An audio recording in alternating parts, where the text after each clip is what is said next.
Sally Duckworth is going to be joining us to talk in a moment. And Sally and I are having a great conversation, kind of about experience. I think board experience is something we don't really all get a view of. And you know, I think maybe Sally, you could enlighten us a bit about the difference between investor boards and management boards. But one of the topics we were having a great chat about was pressure. Because if you look at what's going on now, lots of people are feeling quite pressured, I think, as we talked about earlier. That is definitely happening. Prices are up. Inflation's caused that. You've got interest rates. You've got lots of things are going on. Post-COVID, fallouts, wars, etc. And the news is pretty sort of stark right now. So the couple of questions I guess that Sally and I discussed were how do boards cope with decision making when the pressure really starts to bubble? A, in investment, and B, in management, because they feel every single bump in the road. And how do you listen to people and inspire trust when you're that high up and you've got so many people to engage with? Ladies and gentlemen, put your hands together for Sally, please.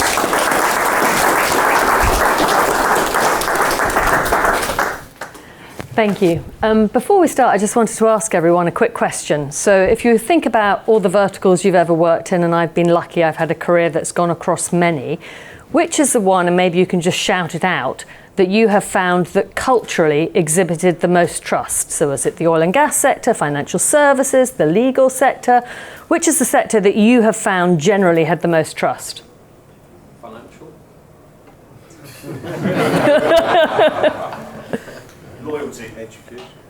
Loyalty, education. Anything else? Startup, okay. So for me, very interestingly and quite controversially, the sector that I have found the most trust in was when I was actually once working inside the porn industry. From a technology viewpoint, I'd like to add, because they were at the forefront of a lot of the new technologies like micropayments and stuff. But it was very interesting spending about 6 months working with some people in that sector. And one of the things I really noticed was they don't use legal contracts. I think a very true sign that we've never had so little trust in our life is actually looking at how long legal contracts are. Even in my own life, when I got my first job, I checked it the other day. It was like 2 pages as a piece of paper. If I go for a job application now, I get a 25-page contract with all sorts of subclauses after it. That, to me, is an evidence of lack of trust. And when I questioned one of them about a multi-million-pound deal that he did in front of me with no lawyers and no paperwork, and I said, "Oh, you're going to get that documented by the lawyers now?" He said, "No." And I said, "Well, you'll have a contract." "No." And he said, "You don't understand. In the porn industry, because we've been so sort of vilified by everyone else, we act on our word as our bond. And that matters more to us than anything else in the world. So if I agree a deal with someone and we handshake on it, that's it. It's bulletproof. There's no legal subclause. In fact, it's stronger than any legal document you could draft, because we both look at each other in the eyes and we know that reputationally we are sunk if we fail to deliver on that." Now, I look at that today and I think about the boardroom environment, and I also think about other aspects of our lives, our personal relationships at home, what's going in politics, everywhere else. And there are very few places where I can actually go, yes, when someone shakes hands with me and says, "That's a deal, that's going to happen," that I actually feel that trust. I've had that scenario in a boardroom. I have shaken hands with someone. In fact, we hugged afterwards, and I had all the notes down as to what was going to happen. 4 days later, they reneged on it. That completely breached trust. So I very clearly learned that our language and the way we used to express ourselves in the boardroom and elsewhere in our lives is critical. And very few people actually consciously think about what they're saying. So I wanted to take a little bit of a segue here into how we communicate, how we create expectations, and also how we listen. Because day to day, you'll be saying things to your staff, you'll be saying things to your colleague, we say them to each other in the boardroom. But if we're not careful and precise about the words we use, we can create expectations that are misleading, and that leads to disappointment and frustration, or it leads to the wrong direction. So all of us probably need to sit and think a little bit more carefully about the words that we use. I've had it myself. Someone makes a throwaway comment. You think that's going to happen because it means something to you, and in fact it doesn't. And I got taught that lesson at a very early age by an ex-boyfriend of mine, when I was sitting at a drinks party chatting to someone, and I said something throwaway like, "We must play tennis soon, we'll go and play at my club." And my boyfriend called me on it afterwards and he said, "Are you going to play tennis with him?" And I was like, "Oh, I don't know, maybe," not really thinking about it. And he said, "No, You have just created an expectation because he knows you're a member of a nice tennis club. So he's really looking forward to that. And you have not done it maliciously in any way, but you just haven't thought about how your language affects other people. You can create expectations that then disappoint. So from that very early in my early 20s, I learned to think really carefully about what was being said. I have another good example of that in a venture capital meeting where I was one of the investors that was being pitched a deal. And we sat there and we went through the whole presentation, and my colleague at the end of the conversation said, well, next steps is we'll discuss it with the rest of the team and we'll come back to you in a couple of weeks' time. We then went through the sort of partition doors that partition the public bit from the inner circle.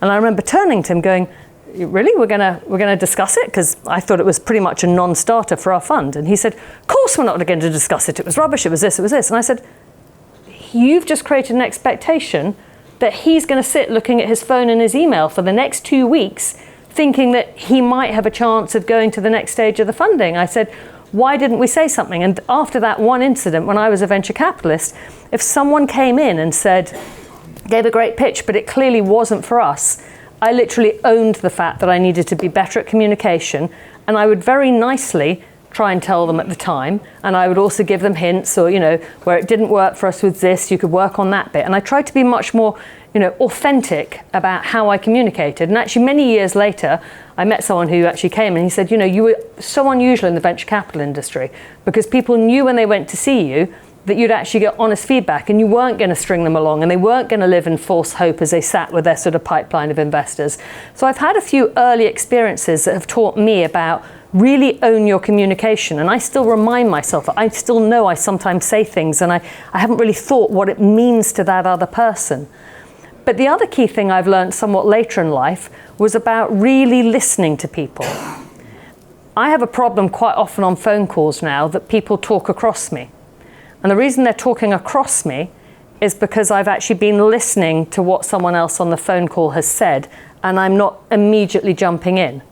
If you really listen to people, and I mean listening not just with your ears, but with your eyes and every cell in the body, and you feel the dynamic of what's happening, you'll really understand what they're trying to communicate. Because we often think of just words as a communication, but that's not the case. We actually communicate with everything, which is why it's much better if you can, to be on visual, if you're doing a call. But regardless, use all your senses to actually listen. But if you're doing that, you then normally naturally take a moment to reflect, and then you reply. Most people are already busy thinking about what they're going to say back to you while you're still talking to them, and the reply comes straight back to you. So if you have a conversation with people that are all listening, you'll find that there are pauses in the conversation, and people get used to that because they respect the fact that you've listened to what they've said, and now you're going to digest that for a second, and then you'll say the next thing. If you're in table tennis going backwards and forwards, it means both of you are just talking over each other, and you get to the end of the conversation and you realize you haven't really engaged. And part of the problem about trust at the moment, apart from bad leadership examples and maybe even bad leadership candidates, I remember in recent elections for the US and UK thinking, I wouldn't want either of those candidates. We seem to be slightly stuck for choices, millions of people, and yet no one really stepping up to lead, is you need to be careful about communicating very clearly and carefully what you're actually going to do, and you need to deliver on it. So learning to listen and being much more mindful about how we communicate are really important, and they're really important in the boardroom as well. The boardroom is a slightly unusual environment compared to most places. Most places you've got a very natural hierarchy, certainly in the army, but also normally in business there's a boss, and then there's a very sort of staggered hierarchy of who gets to suggest things and everyone else saying yes. The boardroom is much more of a collegiate environment. It's much more of an Arthurian round table where a good chair will make sure that everyone participates in the conversation. So you can have a very different dynamic about conversation when you're all feeling as if you're equals within a room. And it's really important that you recognize that, and also that you own the fact that to change our society, to change our trust problem, all of us are going to have to step up to the plate a little bit more and start to lead.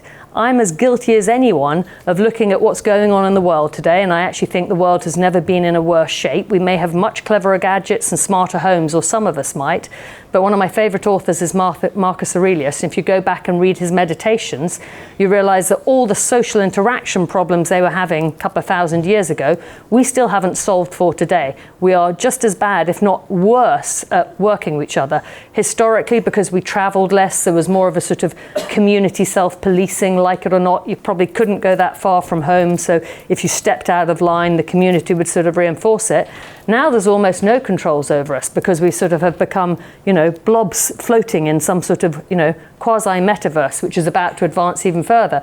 So we've sort of lost our sense of accountability, but we're also losing our sense of actually we are the people that should be stepping up to be part of the solution. We've got the leaders of today in this room. So we all need to think about how we can make much more of an impact in our home life, in our work life, in our community, in our society, to start changing things. It's no good that all of us just sit complaining and saying, well, they're no good and they're no good and they're no good, but we're actually not doing anything to solve it. Trust is fundamental, but leadership is fundamental too.